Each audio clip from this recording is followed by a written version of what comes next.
Al menos 24 personas murieron y 9 resultaron heridas en la explosión causada por el choque entre un autobús turístico y un camión cisterna en México.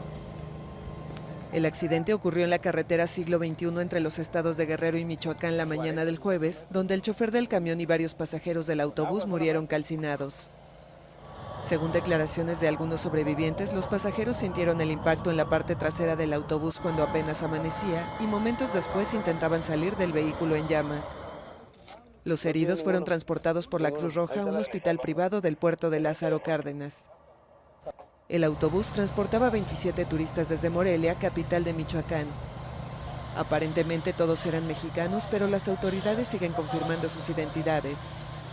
Las autoridades investigan las causas del choque e integraron una pesquisa por el delito de homicidio por hecho de tránsito contra quien resulte responsable. El presidente Enrique Peña Nieto expresó sus condolencias a través de su cuenta de Twitter.